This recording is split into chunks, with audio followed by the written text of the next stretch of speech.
Hi guys, hope everybody is doing well today. I'm losing my voice, so it's getting a bit sore, shall we say. I have bought a job lot of spanners, or I think it was actually 4 lots of one person's collection at auction. I think it's about 95 spanners in total. This on what's on the board here is basically what I've decided to keep. There's a pile for Alex, which are all the American ones he wants. Jim wants one of them. I'll show you Jim's now. Jim's watching. It's a record Jim wants, record pipe wrench. Absolutely beautiful. The wood is, I don't know if you can see with the video, but it's really, really nice, really interesting. So this is the what Jim wants. He's collecting those. Hopefully he's not got that size. Alex has got his pile. Then there's a pile I'm going to list up on Facebook in the group. So if I'm going to list it in a minute, the stuff what's for sale, hopefully today. So if you go over to the group, there'll be a link below. I think I'm going to ask £5 for each wrench spanner. So £250 I think I'm going to ask for the job lot. I paid well over that. I paid a lot of money. So without further ado, let's get into the items. So we'll start from this side. We've got here a Marples and Son sort of wrench. It's got wood in the handle, quite a nice one. I wasn't going to keep this one, but Jack, who brought this job lot over, said this one's a bit tasty. So if Jack says it's tasty, I'm going to keep it. So Marples and Son with a bit of timber. I think it's a bit of fun. This is one of the main reasons I bid on one of the lots which I won. I've been after one of these for a while. This is a Thurley all grip number 1. I do have a Thurley all grip number 2, and then there is a number 3 which I've not seen. So this one's really cool. So I was really pleased. They're always buggered up, the jaws. I don't know what they made them out of, like almost like aluminium. But yeah, nice to have them two in the collection. So that helps with the set. We've got these two here, which I think are Y. Timmins early English wrenches. Kind of funky design and kind of rare, especially with the little brass ferrules. Really nice. I'm assuming they are Timmins, but I can't be sure. But really nice. So we've got those two, bit of a set. We've got this one, should not be in here. This one should be in the, I don't know actually. Yeah, oh yeah, that was it. That one's over. I don't know now.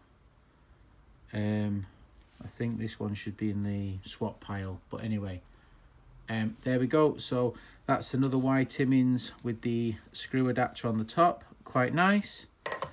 We've got a perfect handled, I don't know if you can see that, perfect handled HD Smith wrench. That's a nice one. We've got this one, I think it's American. I can't read it. It says, I don't know if you can, no, you won't be able to read that from there, but a little American one. We've got this little Diddy one. Unfortunately, it's got a chip on the jaw. God knows what someone was doing to chip that, but I just like it because of the size. I think it's really funky, so I was really pleased with that. We've got another one of the reasons why I decided to bid on one of the lots is we've got an Asprey. Now I collect the Asprey. I think there's 5 sizes, and I've got 3 now of the Aspreys and Son sizes. Mike Nielsen, my buddy, got me this one. This one I got from David Stanley this time, and this one I got from another auction. So we've got here 3 sizes. I think there is 5 in total, so that's good. We've got a Western Patent. You can see there, I don't know if you can see, Western Patent. It's very pitted on that side, which is a shame, but this is from about the 1860s. But this side is quite nice. So we've got a Western Patent, which is always nice. That's a very rare wrench. I decided to keep this one because I have another one. Not this one, but another one, and it's actually a different size, and you know how I like sets, so I decided to keep this one just because it's a bit smaller. The next one is an American one, like tin plate. My mate Jim had one of these and he sold it, and it's kind of a funky design, so I decided to keep that one. Now I'm a bit unsure about this one. You'll have to put in the comments. It's got quite a nice 1/2 inch on the wing nut. I'm not sure if this is an early wrench or if it's a shop made item. I'm not sure. It's kind of very smooth. I kind of like the design of it, but I'm not sure if it's shop made or not. But either way, it's a nice item, so I decided to keep it. So I think that should go up here with the shop made stuff. We've got a nice German. Look at the pattern on that. Isn't that quite nice with the sunburst? It says DRGM, so it's a bit of a German jobby, but quite nice nonetheless. And it's got in inches, which usually would be in metric. Obviously you put it in to adjust the different sizes, so that's a bit of fun. We've got this one's a double, but I decided to keep it for a possible swap. This is an automatic, quite a rare wrench, automatic, nice design as well, and in really lovely condition, nicer than the one I've got, so that's good. We've got, you will have seen this on the channel before, this is a Baco number 133 in rather nice condition, but certainly very oily. I'm going to need to use some serious amount of degreaser on these to get these clean, but still a nice item, 133 in good condition.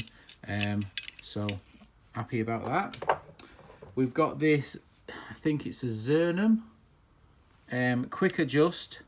What's good about this, as you might be aware, is I've got a smaller version of it, so that's the reason why I'm keeping it. I was going to get rid of it, but I have a smaller version of the quick adjust Zernum, so that's 2 to go in the German wrench collection, so no complaints there. I was going to get rid of this one, but Jack told me I must keep it because he says it's got interesting I don't know what you call it, interesting writing. It's very, very pitted, but I've decided to keep that one. Thanks, Jack. The next one's a Billings and Spencer. I'm not sure about this one, if I'm keeping it or not. I think I am. I do have another Billings and Spencer type, which is this one, Billings and Spencer, and I'm pretty sure that's the little brother of the Billings and Spencer, so I think I might keep it. The next one is one of my favourites. This is a Billings and Spencer. Obviously you can adjust it, and then you've got the quick adjust to clamp the jaw forward a little bit and just give it a little bit of pressure on the jaw. I do have another one which is similar than that Billings and Spencer, and then another one again which is also the same sort of mechanism. So I think this was the first, this is the second, I'm going to say this is the third of the Billings and Spencer collection, so that's a bit of fun.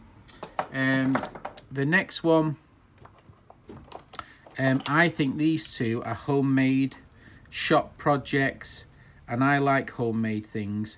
Look at them teeth, the way they've been ground. So I'm going to keep those and put them in my homemade wrenches. I like homemade wrenches, they're really cool. We've got I forgot the name of this one, but it's a quick adjust pipe wrench, early one. I've got a couple of them, bigger sizes, smaller sizes, etc. So I thought I'll keep that for the set. But I think this one's an American one, and this one is an English version, but it's the same thing.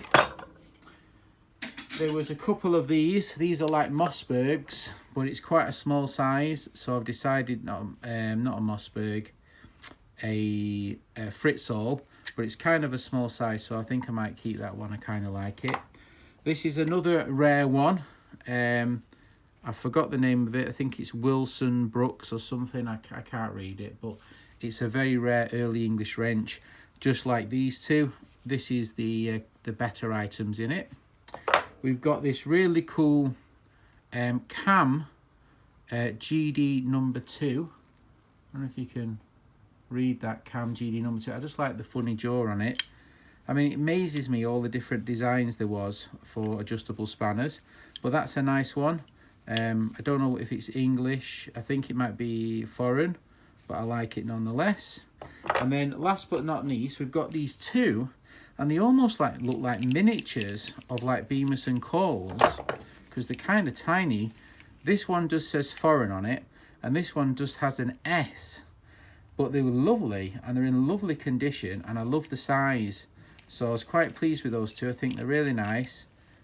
So yeah, two little, how big are they? Probably a 10-inch. Where's my, I don't know where it is. I think they're about, hang on a minute. Where is it?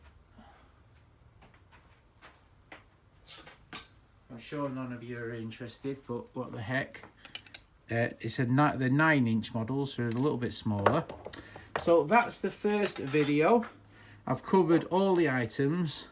My favourite items are, I really like the little Thurley. I've been after one for a while.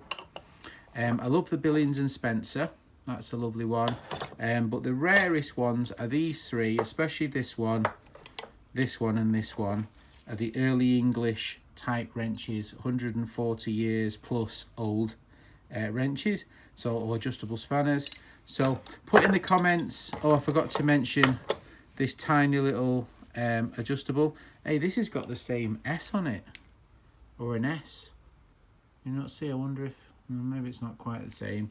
But yeah, a little double-headed adjustable. I think it says foreign on it, so it's probably German. So yeah, put in the comments if you like any of these. I'll show you the rest of the job lots, and I'll take it from there.